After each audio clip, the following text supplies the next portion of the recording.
Aguas de Vida presenta su programa de producción local. Este día, con la ayuda del Señor, quisiéramos satisfacer la inquietud de una oyente que se dirigió por teléfono preguntándonos acerca de nuestra interpretación con respecto a la observancia del sábado. Es muy difícil en tan poco tiempo dar una respuesta como quisiéramos, pero pedimos la paciencia y rogamos a Dios nos bendiga para poder en alguna medida dar una respuesta a esta inquietud, explicando la postura doctrinal de la Iglesia Cristiana Evangélica. La pregunta de por qué los cristianos evangélicos no observamos el sábado es aquello que prácticamente constituye este tema.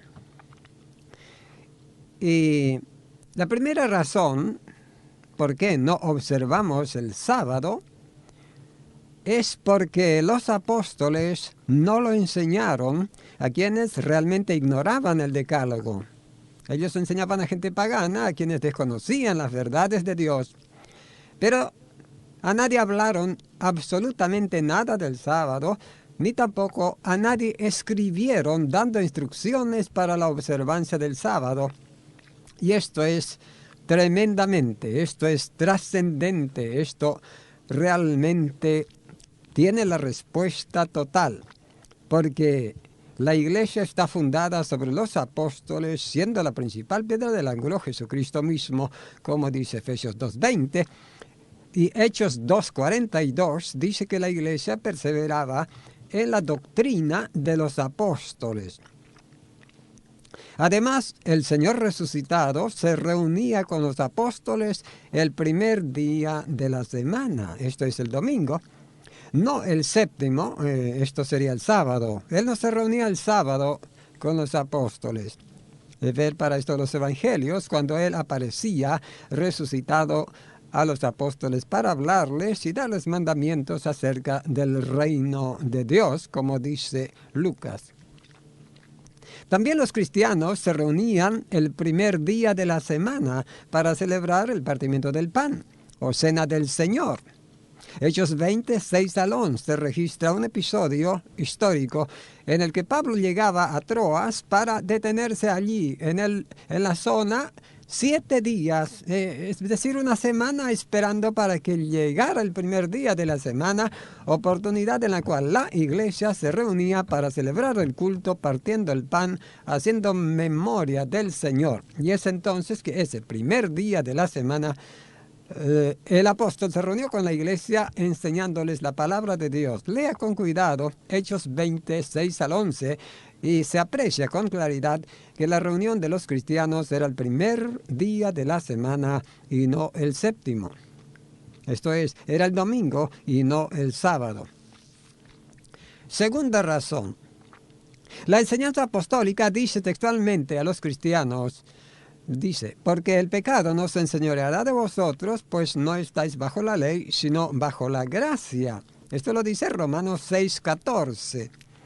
Y Gálatas 5:18, 22 al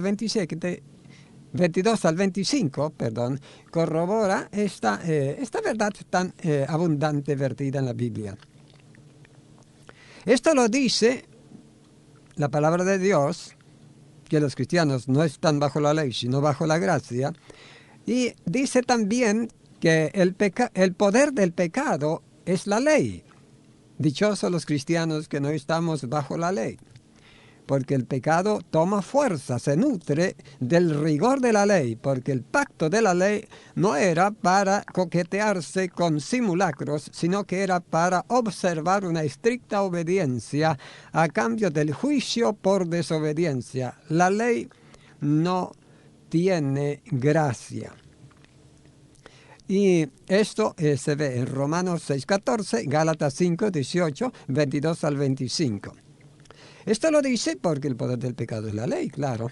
De ahí que el régimen del decálogo, esto lo que contiene la observancia del sábado, este régimen legal establecido en el pacto del Antiguo Testamento, dice, lo grabado con letras en piedra es ministerio de muerte, dice el apóstol Pablo en 2 Corintios 3:7. Y Romanos 7, 10 y 11 corrobora esa misma verdad. Por favor, tome nota, anotando las citas, y después estúdielo leyendo la Biblia. De esta manera, el decálogo es ministerio de muerte por estar grabado con letras en piedra, condicionado para ser obedecido y no para ser vivido en la gracia de Dios. Es otro pacto, una situación totalmente distinta. Una tercera razón es que para los autores, apóstoles, evangelistas, doctores, inspirados por Dios en el Nuevo Testamento, existió lo llamado la ley, y ello era el Pentateuco, que son los 5 primeros libros de la Biblia, es el que contiene el decálogo. Es lo escrito por Moisés, el Pentateuco. Ello era la ley. La ley. El Señor Jesús en este sentido tiene dividido la ley, los profetas y los salmos, el contenido total del Antiguo Testamento. Ello aparece registrado en Lucas 24:44. También en el sentido de que había nada más que una ley y no 2 leyes, como sostienen quienes quieren observar el sábado. Sostienen que hay ley ceremonial y ley moral.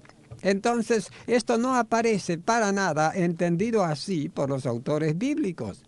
Y es muy riesgoso inventar una interpretación de las verdades reveladas en el Antiguo Testamento extrañas al uso que tenían los inspirados autores escritores de la revelación evangélica, ¿no?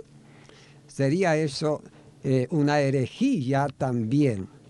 Y el Señor Jesús los tiene calificado como ley de Moisés, profetas y los salmos, en Lucas 24:44. Y en Mateo 5, 17 al 44, el Señor habla de la ley. Está señalando los mandamientos de lo que es la ley para los autores bíblicos. Pero resulta que toma para ello 2 mandamientos del Decálogo y otros 4, sin embargo, de los demás libros del Pentateuco, de los libros de Moisés, de lo que es la ley. Toma 2 del Decálogo y 4 del libro de la ley, esto es el Pentateuco, y para él todo es la ley. Nadie conoció diferencia entre mandamientos del Decálogo y mandamientos de lo que es el libro de la ley, aparte de lo que estaba grabado con letra en piedra. Entonces, no hay que inventar cositas para crear doctrinas. Pablo también habla de la ley en 1 Corintios 14:34 y es prácticamente una referencia a Génesis 3:16, donde dice: las mujeres callen en la congregación, como también la ley lo dice. Y en este caso, ley es una directa referencia a Génesis 3:16. De modo que para Pablo, ley es realmente Pentateuco y no simplemente Decálogo o separadamente ley de los sacrificios. Ley es ley, esto es Pentateuco. Y también dice Pablo en Gálatas 4, 21 al 22, señalando las 2 mujeres, los 2 hijos de Abraham, y dice la ley dice eso. Y ellos se encuentran en Génesis 16 y 21, capítulo 16 de Génesis y el capítulo 21, también Génesis. Todo ello es lo que para Pablo es ley. De modo que si decimos que para los autores bíblicos no había diferencia y que el Pentateuco era la ley, es porque no queda otra conclusión leyendo lo que está escrito para que comprendamos mediante reconocer la autoridad bíblica. ¿Sí? También Gálatas 5, 11 al 14 está refrendando esta interpretación. De modo que ley, cuando habla la Biblia de que no estamos bajo ley, que la ley no es para la iglesia, esto y lo otro, hay que entender que no se limita a la ley ceremonial, sino que incluye el decálogo. No está excluido el decálogo en ninguna manera. Y el sábado está en el decálogo. Para la iglesia de judíos en Jerusalén también, ley era ley, con sábado, con circuncisión, con sacrificios, con pactos, todo eso era ley. Eso aparece en Hechos 21, 20 al 21 y 25. Hechos 21, 20, 21 y 25. 3 versículos en el capítulo 21, donde se aprecia con claridad que la iglesia era celosa por la ley. Eso es el Pentateuco. Y ellos entendían que ley es ley, y no que hay ley ceremonial y ley moral.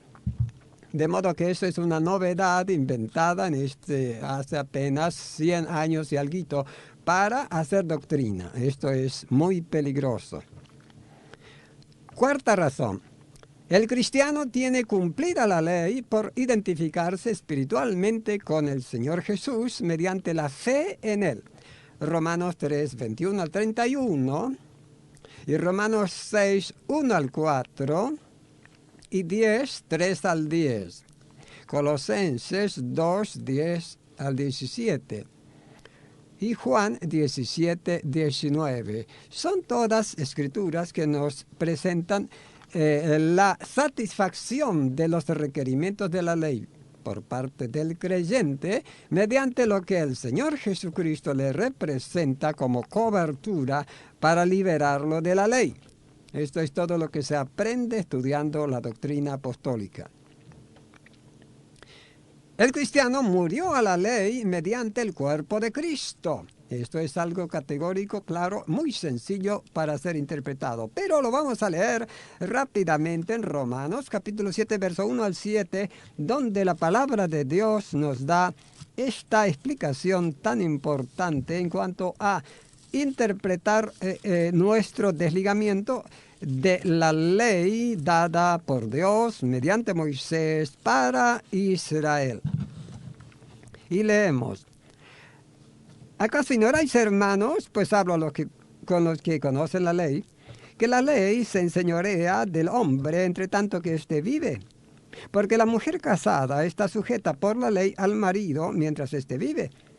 Pero si el marido muere, ella queda libre de la ley del marido. Así que si en vida del marido se uniere a otro varón, será llamada adúltera. Pero si su marido muriere, es libre de esa ley, y de tal manera que si se uniere a otro marido, no será adúltera.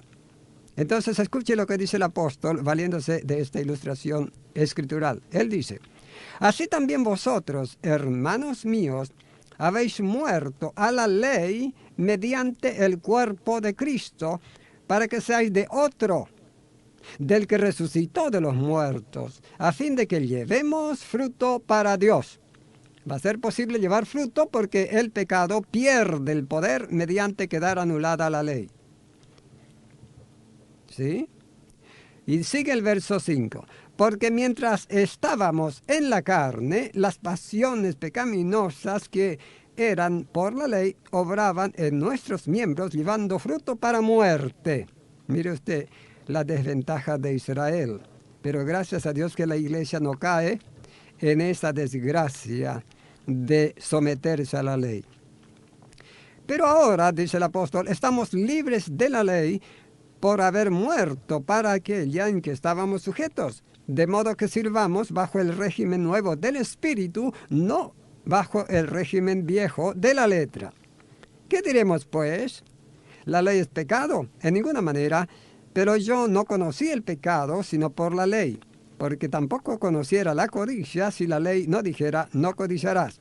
Leo este último verso para considerar, aceptando el contexto, para saber que cuando Pablo dice ley, no se refiere a la ley ceremonial, sino que se refiere inclusive